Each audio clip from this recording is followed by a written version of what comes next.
कहलो में लाजे लगे बतिया हो, दुखावा कटेला रोज रतिया हो। कहलो में लाजे लगे बतिया हो, दुखावा कटेला रोज रतिया हो।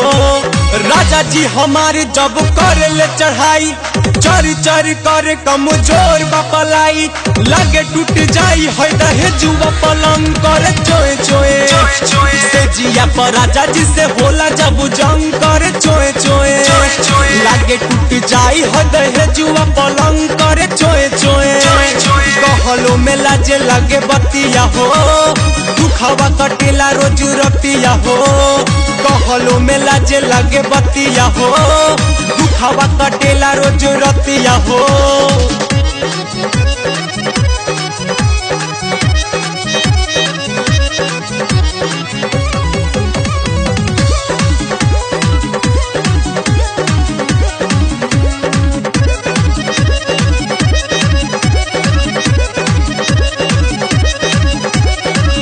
बरदास नहीं हमनी के लोड हो, बढ़िया से खेले नहीं पैनी राजा चोट हो। गतर गतर दर दर तायलम कर चोए चोए। से जिया पर राजा जी से होला जब जंग कर चोए चोए, लागे टूट जाई है दहेजुआ पलंग कर चोए चोए। कहलो में लाजे लागे बतिया हो, दुखावा कटेला रोज रतिया हो। कहलो में लाजे लगे बतिया हो, दुखावा कटेला रोज रतिया हो।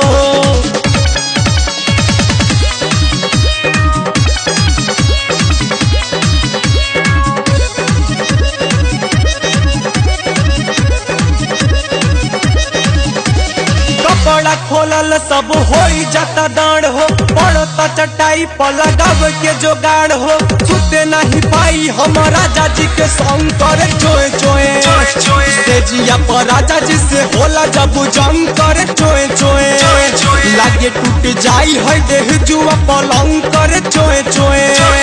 कहलो में लाजे लगे बतिया हो, दुखावा कटेला रोज रतिया हो।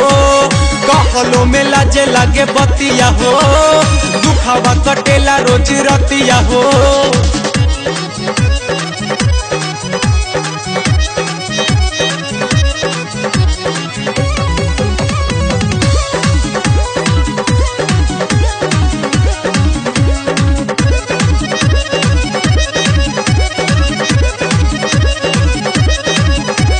हेमंत कमल जब सुने ले आवाज हो, देखे ले मनीष नहीं लगे तवे लाज हो। जख्मी के ध्यान रोजे होई जाला भंग कर चोए चोए।